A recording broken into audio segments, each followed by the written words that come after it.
जीवन में सुकून से रहने के लिए दो तरीके हैं। जीवन में सुकून से रहने के लिए दो तरीके हैं कि भूल जाइए उन लोगों को जिन्हें आप माफ़ नहीं कर सकते, और माफ़ कर दीजिए उन लोगों को जिन्हें आप भूल नहीं सकते। हाय गाइस, स्वागत है आपका मंडे मोटिवेशन में study with dear Khan sir के इस यूट्यूब प्लेटफॉर्म पर।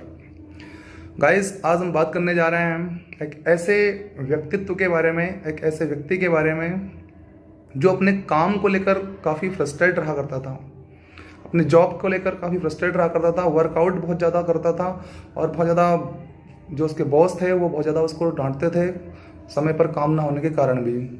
और वो सोचता था कि इतना काम करता हूँ उसके बावजूद भी मुझे डांट देखने को मिलती है, सुनने को मिलती है। ओके, तो कई बार स्थितियाँ ये होती थी कि अपने रिश्तेदारों का फ़ोन तक वो नहीं उठाता था और साथ ही साथ अपने दोस्तों से भी बात नहीं करता था। फ़ोन आता था, काट देता था, लेकिन बातचीत नहीं करता था। चलता रहा। एक दिन ऐसे ही घर में अपनी बालकनी में बैठा हुआ था और उसका बेटा आता है तो बेटा होमवर्क की कॉपी लेकर आता है। बेटा कहता है, पापा मुझे थोड़ी सी प्रॉब्लम हो रही है होमवर्क करने में, प्लीज़ मेरी सहायता कर दीजिए। उसके ऊपर भी चढ़ गया, बोले कि मैं होमवर्क करवाने के लिए थोड़ी ना बैठा हूँ यहाँ पर, बेटा भाग यहाँ से। भगा दिया उसको गुस्से में आकर। बच्चा चला गया अपने रूम में और जाकर सो गया। थोड़ी देर बाद भाई साहब का गुस्सा शांत होता है इनका, और फिर ये सोचते हैं कि नहीं यार, मुझे बच्चे के पास जाना चाहिए और उसको होमवर्क में हेल्प करवानी चाहिए। जाते हैं ये स्टडी रूम में उसके, और वहाँ जाकर उसके देखते हैं तो बच्चा सो चुका था। इन्होंने सोचा कि ज़रा देखूं तो सही बच्चे को प्रॉब्लम कहाँ पे थी। तो उन्होंने कॉपी को देखा, कॉपी में देखा तो एक शीर्षक लिखा हुआ था उसमें होमवर्क में कि आपको निबंध लिखना है इस शीर्षक पर कि कुछ चीज़ें जो शुरुआत में कठिन लगती है, वो धीरे धीरे अच्छी लगने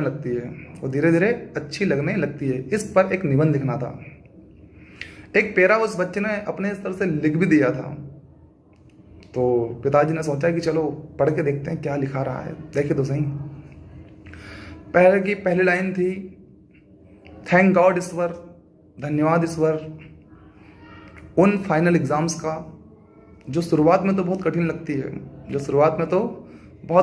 है, लेकिन उसके बाद समर वेकेशन आ जाता है जो बहुत बहुत खुशियों भरा होता है, बहुत आनंददायक होता है, बहुत मज़े आते हैं समर वेकेशन में, राइट।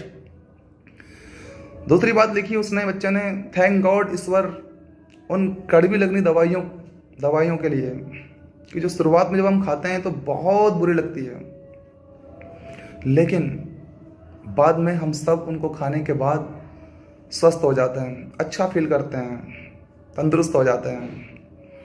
आगे लिखा बच्चे ने, थैंक गॉड ईश्वर उस सुबह के अलार्म के लिए जो सुबह बजता है तो बहुत बुरा लगता है, लेकिन उस अलार्म के कारण पूरा दिन जब हम सुबह से उठ जाते हैं तो जिंदा दिली से बीतता है, खुशनुमा बीतता है, ऊर्जा से भरा हुआ बीतता है, मज़ेदार बीतता है।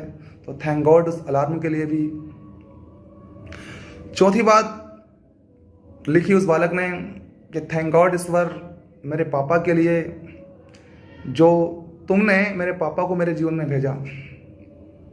मेरे पापा शुरुआत में मुझे डांट तो देते हैं, जो बुरा भी लगता है मुझे थोड़े समय के लिए, लेकिन वही पापा कुछ समय बाद मुझे अच्छे खिलौने दिलवाते हैं, मेरी परवरिश अच्छे से करते हैं, मुझे एक अच्छा माहौल देते हैं, मुझे एक अच्छे स्कूल में भेजते हैं, मेरा पूरा केयर करते हैं, मेरा पूरा ध्यान रखते हैं। इसके लिए मेरे पापा को मेरे जीवन में भेजने के लिए भी ईश्वर का बारंबार धन्यवाद वह बालक करता है। इतना पढ़ने के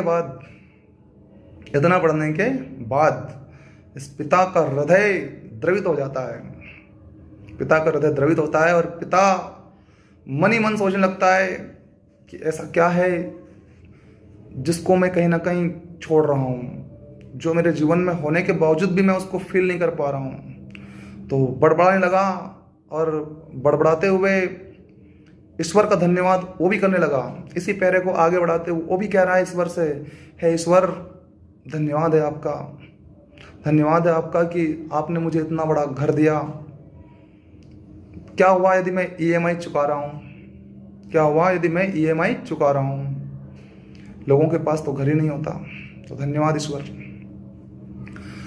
दूसरी बात उन्होंने कहा, धन्यवाद ईश्वर कि मुझे इतना अच्छा परिवार दिया जो सुकून से रहने के लिए, व्यवस्थित रहने के लिए हर किसी को चाहिए होता है, लेकिन कई लोगों के पास ऐसा परिवार नहीं होता। इस परिवार के लिए शुक्रिया प्रभु। तीसरा धन्यवाद और देता है आगे कि धन्यवाद प्रभु मेरी जॉब के लिए कि तुमने मुझे जॉब दी। क्या हुआ, थोड़ा सा वर्कलोड ज़्यादा है तो मैनेज करेंगे, थोड़ा सा वर्कलोड ज़्यादा है तो क्या हुआ। अरे लोगों के पास जॉब नहीं है, लोग जॉब के लिए रोना गाते हैं। मुझे आपने जॉब दी है ईश्वर, इसके लिए आपका कोटि कोटि धन्यवाद। इस तरह से लगातार वो अपने ईश्वर को धन्यवाद देने लगा और इस तरह से एक पॉजिटिविटी उसके जीवन में आई और इस पॉजिटिविटी ने उसके जीवन को बदल कर रख दिया। दोस्तों, तो हम लोगों के आसपास की ये कहानी है।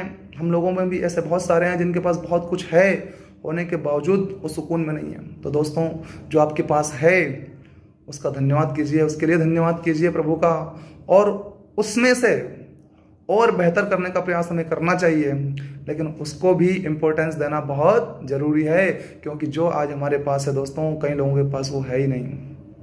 राइट। तो दोस्तों, हमेशा पॉजिटिव बने रहिए। ये पॉजिटिव बनना हमारे लिए बेहतर है, क्योंकि इस पॉजिटिविटी में बहुत कुछ छिपा है, इसमें ऊर्जा छुपी हुई है, और ये ऊर्जा का जो संचार हमारी बॉडी में होता है, ये हमें नित्य नए कार्यों को करने के लिए प्रेरित करता है। तो दोस्तों, हमारे साथ इस तरह की कहानियों से जुड़े रहने के लिए बहुत बहुत धन्यवाद। और हमारी कहानी अगर आपको अच्छी लगती है, आपके जीवन में को प्रेरणा देती है, सुकून देती है कुछ पल का, तो प्लीज़ इस कहानी को लोगों तक पहुंचाइए, शेयर कीजिए, सब्सक्राइब कीजिए और बेहतर बनते रहिए अपने जीवन में और बने रहिए हमारे साथ। मिलते हैं नेक्स्ट मंडे मोटिवेशन में। बाय, शी यू, शब्बा खैर, थैंक यू, गुड डे।